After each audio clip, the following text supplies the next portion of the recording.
It's 1 minute after 2. Welcome to Market View today. It's Tuesday, the 14th of May. A very, very big thank you to you for joining us again today. We are going to have an exciting show for you today, as per usual. Thank you so much for tuning in. Let's start the show by looking at business news.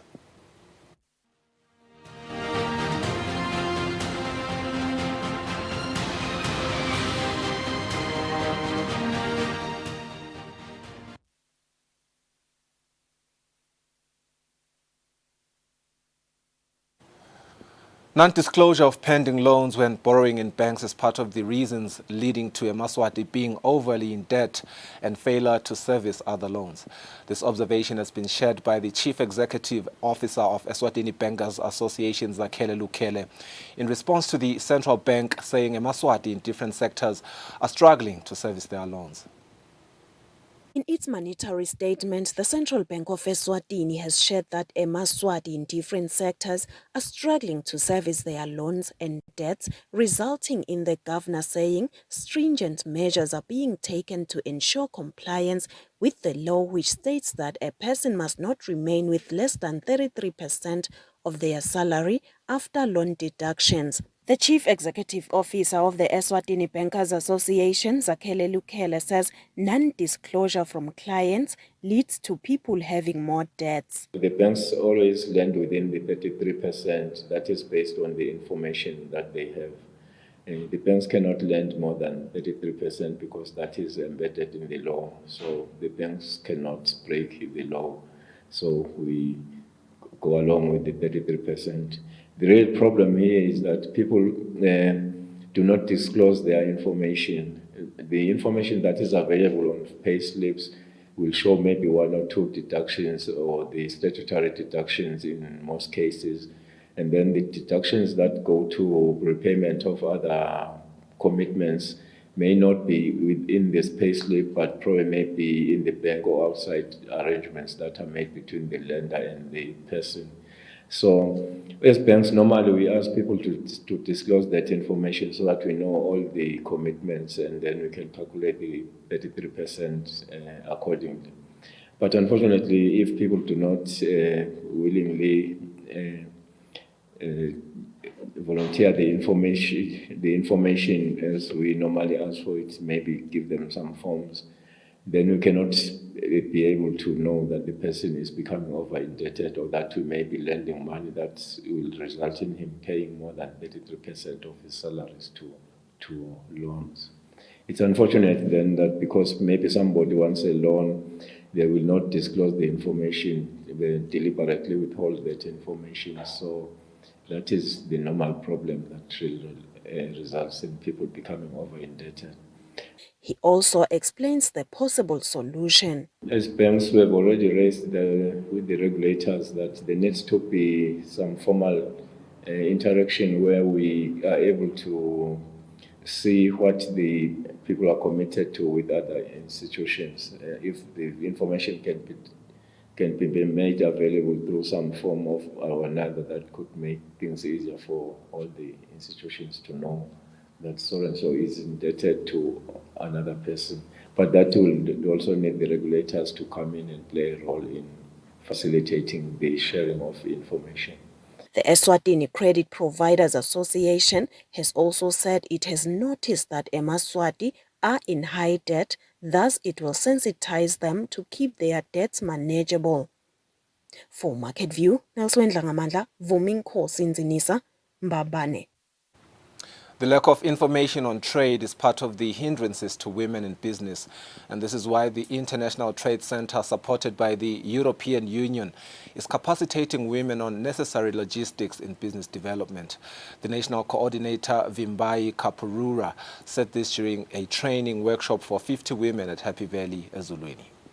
So basically, we have identified about 50 women spanning from the agricultural, home deco and tourism sectors, just to give them, to bring capacity for them to be able to break the barriers that prevent them from accessing local and international markets.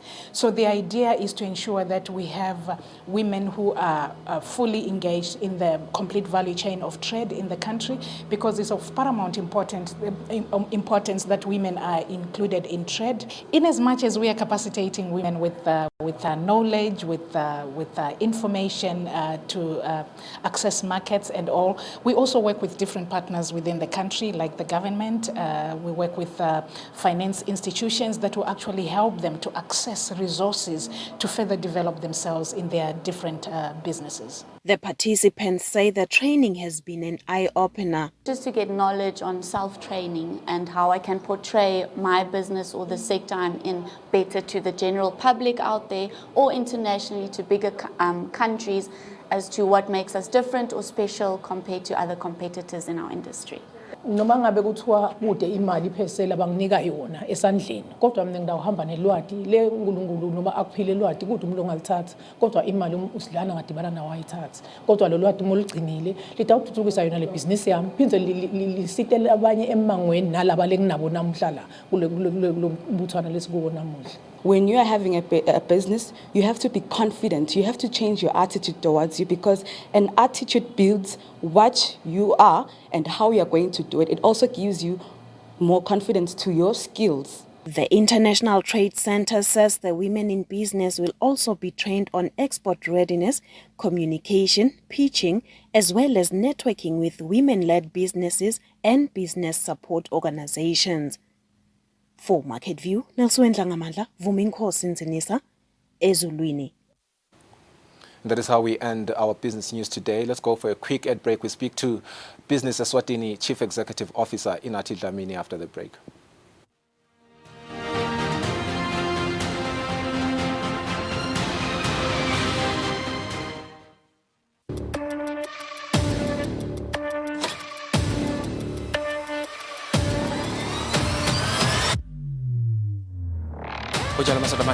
Sabatandi ukuthi njengalokho sifile sive sikhulume.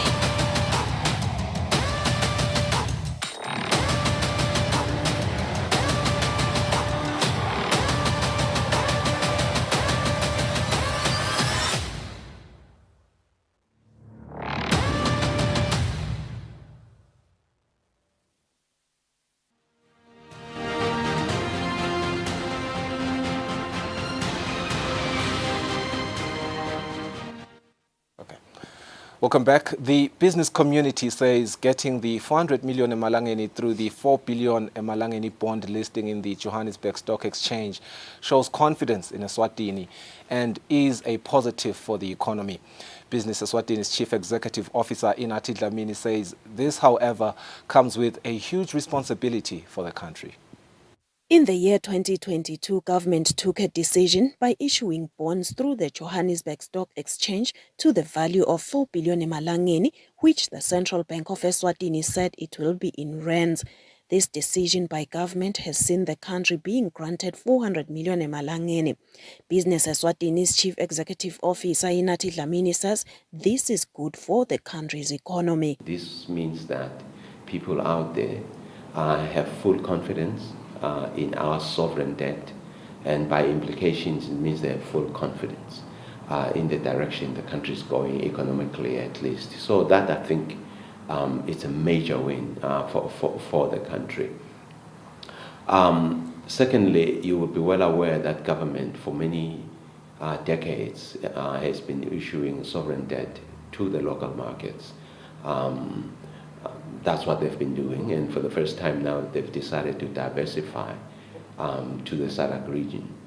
The benefits of that, firstly, is that in South Africa, we're part of the same monetary area, which means by them listing at the Johannesburg Stock Exchange, that reduces or, in fact, totally eliminates the foreign exchange risk involved in that, because it's not in a foreign currency.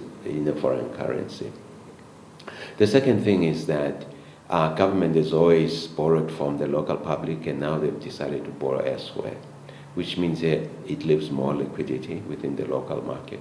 The Chief Executive Officer says a huge responsibility comes with listing on the Johannesburg stock market. Any mishap within this country that suggests or implies a sovereign risk, the markets will punish you.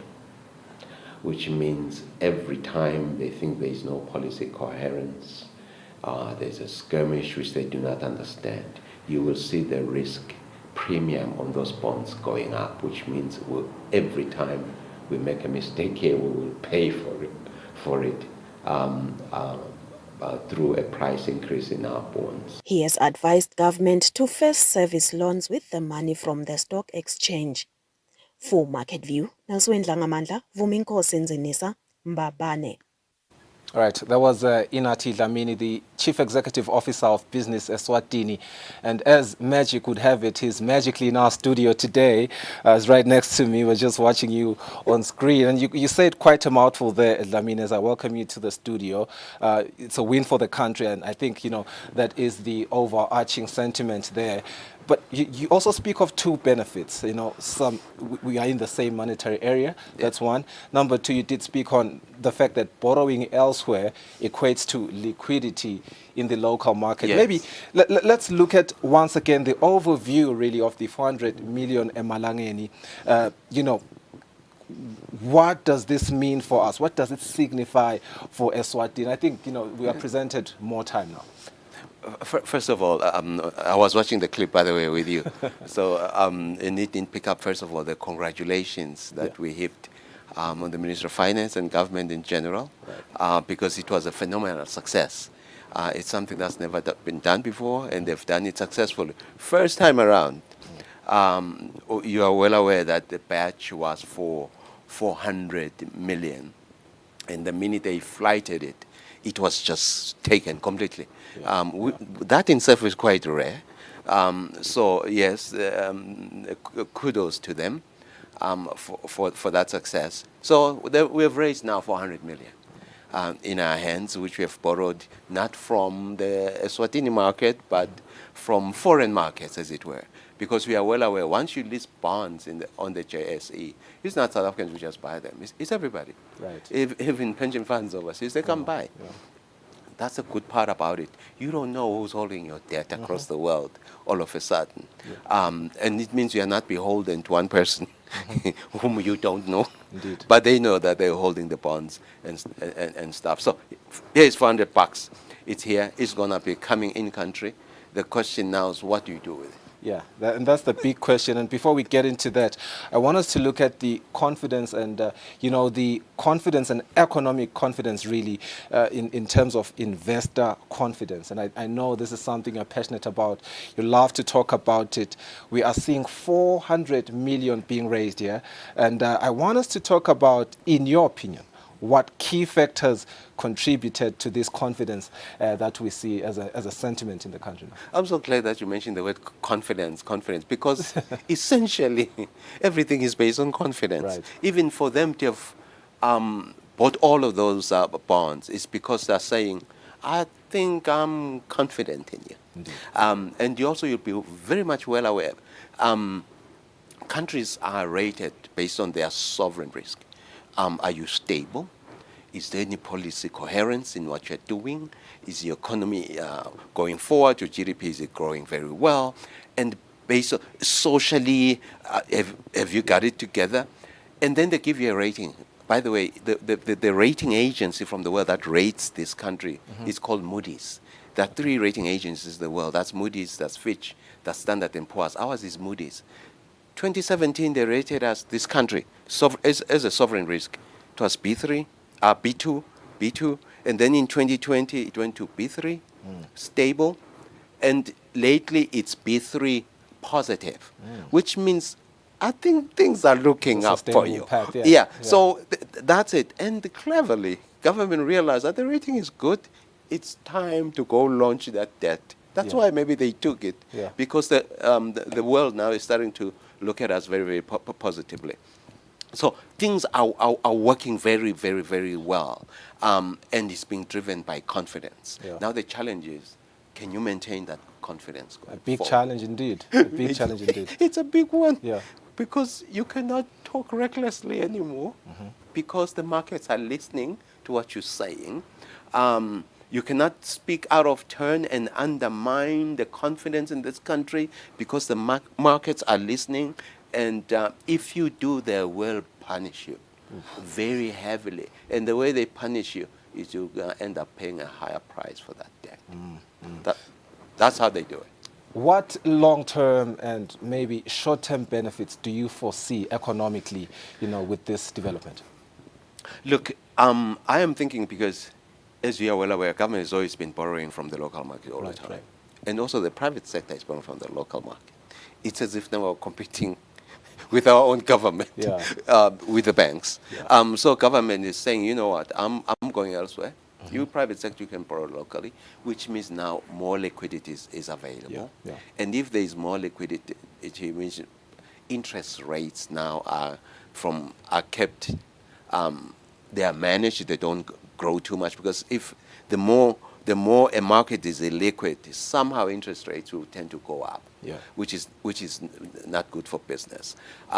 This time there's more liquidity to fund private projects, productive assets in the country, create the jobs that we need. So it's all good for our gross domestic product, what the government did. And by the way, it's a 2 billion. The whole package in Johannesburg, 2 billion. Yeah. But for now, they issued the 400 million tranche. We still going to consult government when are they going to issue another 400, maybe another 400. This will get 2 billion coming this way. And we are well aware government is driving through parastatals, for instance, Eswatini, massive projects that are ongoing in the country that will need financing. And that financing in part will come from elsewhere, which is very, very good, as opposed to it coming from the local market. Yeah. So overall, we are pretty much excited about this new development. We are seeing quite the drive from government to, invite foreign direct investment, and there's quite a lot of expectations around just, managing investor expectations. And I do want to get your sense of thinking around, this particular development. What strategies would you reckon should be put in place to manage the expectations of the investors who have shown confidence in Eswatini's economy through this bond? I think for us is to make sure that we don't spook them by what we do, by being true to what we say, by honoring our commitments or promises that we make, not just once, all the time. Countries that are consistent in that regard will tend to attract more foreign direct investments, because these investors are investors, they talk. Yeah. You cause some harm to one of them, they tell everyone.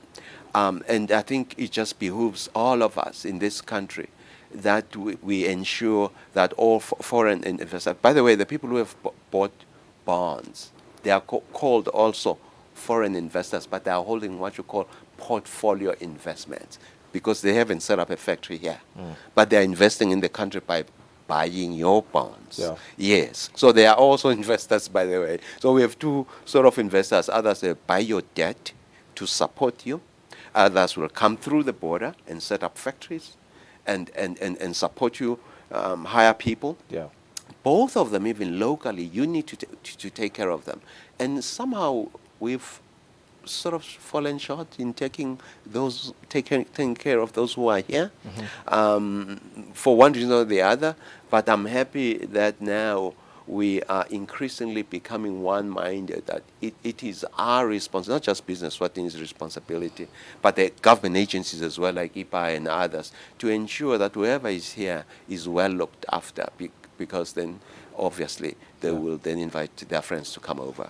Well, Mr. Dlamini, I'm afraid we have run out of time. So much to discuss, very, very little time. Yes. But I believe the overall sentiment that you're sharing here is that what we need to do for us to be a sovereign state, which is very, very important, and you did speak about huge responsibility that comes with this development, is that we do honor our commitments, and that we don't just do talk shops, that we do honor those commitments as well, and that we are like-minded. So I believe they will heed to those recommendations. I hope so. And indeed, we will develop as a country. This is exciting indeed. Thank you so much for your time. Oh, thank you so much. I'm glad that I was here. Yeah. You take care. Inati Dlamini, Chief Executive Officer of Business Eswatini. Kufuna singeneke sibuke timakethe lomuhle with our economist Sanele Sibiya. Nasibuya khona etimakethe.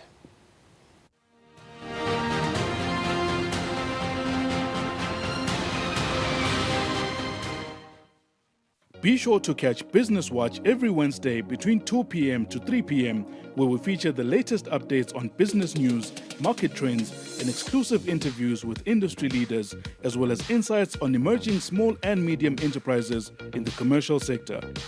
Business Watch, your business leader.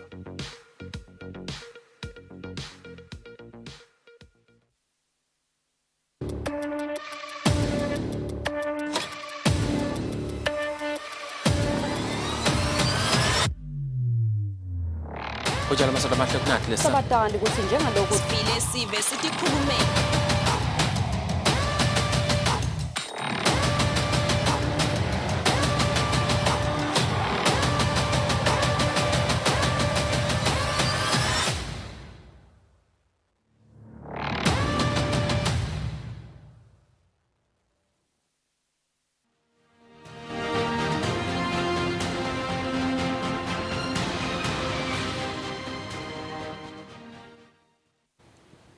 All right, it is 22 minutes after 2. Welcome back to the program.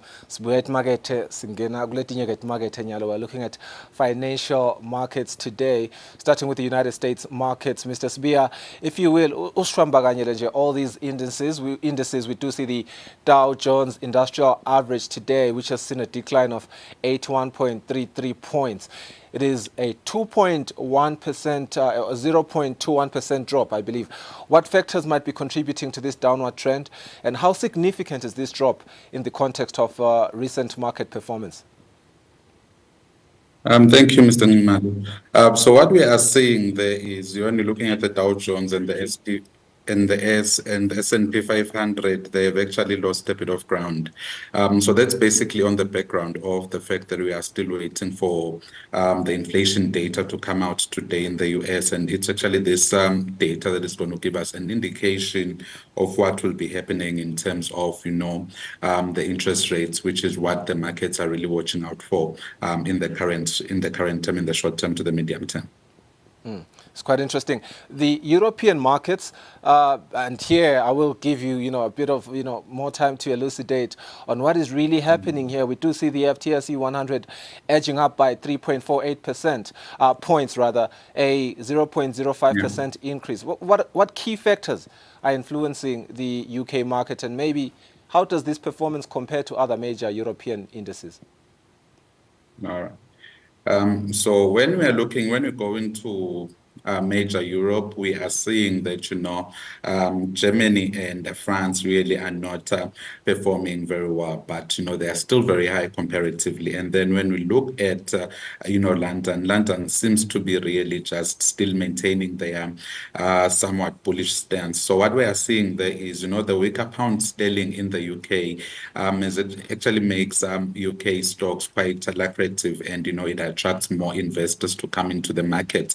And we have seen inflation data coming through from the UK showing signs of, the UK economy cooling in the previous quarter. So that means, the UK is bracing for a decrease in the interest rates. But when you are looking at Germany and France across major Europe, we are seeing the fact that, interest, in Germany, for example, the inflation rate is above 2.4%. And, the European Central Bank is still maintaining their hawkish state to say that, until and unless we are seeing inflation let down in all markets and across Europe, then we are going to begin that interest rate cut. And that actually also trickles into also the fact that, Let's move to commodities. Gold prices today have increased. What is really driving the demand for gold? Oh, sorry, Mr. Sibiya, I had lost you there on my ear, but I think you're back. Let's get into commodities. We are seeing that gold prices have increased today. What is driving the demand for gold, and how might this trend continue in the near future? All right. Thank you, Mr. Ngumalo. So what we are seeing with gold is, gold is actually watching the markets. Investors are watching the markets to see how the inflation story is going to play out in the US. So as a cautionary note, we are seeing investors turning into gold, and so that's actually bolsters the gold price. That's the major story that is pushing the price of gold right now as a safe haven, anticipating that if inflation is not good, we might need to readjust our inflation, our interest rate cut targets. And then when we are looking into crude oil, we are seeing crude oil also playing around the 83 region, though it's showing marginal signs of gain. But that is actually on the background of the fact that we are expecting there is a poor demand in the global economy, just things slowing down a bit, while we are seeing that also in the Middle East, there's Qatar and Egypt really trying to ensure that they come up with an acceptable ceasefire proposition in the Gaza-Israeli war. It's really, really interesting. Looking at our time, maybe let's allow for the Asian markets to take center stage now. The Nikkei index, it has gained 7.6 points, Mr. Sbia, 0.46% increase. Maybe what are some of the primary drivers of this positive performance? All right. So in Japan, Japan has actually benefited from the increase in the price of gold. So the performance of metals in Japan has actually made it quite lucrative for the markets in Japan thereabouts. Then when you go to Asia Minor, into China and Hang Seng and Hong Kong, you will see that stocks are losing a bit of ground there. That's actually again driven by micro situations like in Asia, like in Japan. So the market situation there makes it that, when we see giant companies like your Ants Group losing quite a number of quite significantly in the markets, that tends to drive markets down. And also, the US is taking a hawkish stance against China, just trying to make sure that they come up with tariffs to actually curb what we call unfair practices in the market. It's really interesting. We have covered ground on the US markets, the European markets, as well as what is happening in Japan. And that is normally what we then, look at when we look at our exchange rate, Lapa Ekaya. But before that, I think we ought to look at the JSE All Share Index with everything that is happening there. It rose by 170.29 points, a 0.22% increase. What sectors are driving this growth in the South African market, Mr. Sbia? So coming to South Africa, Mr. Ngumalo, you will note that, ever since April, the election cycle has actually made it that load shedding has just died down. And also, the price of gold is bolstering the market. So the absence of load shedding has somehow bolstered the JSE and has actually put it in some sort of a bullish stance.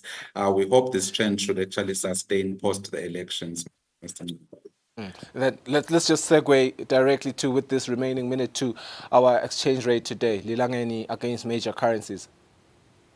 All right. In terms of the exchange rate, what we are seeing is Lilangeni has lost a bit of ground against major currencies today, but still within, the new short-term equilibriums of 1841 or 1830. To 1850 for the dollar, just below 20 for the euro, and just losing ground against the yen as well. So that is actually on the background that the markets are waiting and eagerly waiting to see what is going to happen in terms of inflation data and the interest rate story. So what we are seeing, there is a bit of optimism that inflation data is not going to be as bad as we would expect it. Also coming from the region of softer labor market data coming through from the US in the last couple of weeks. So that's what's driving the markets today. That's a comprehensive analysis of the current market conditions across different regions. Courtesy of Stanley Sbia, our economist. Thank you so much, Mr. Sbia, for joining us on the program. Your insights are very, very much so appreciated. Market View.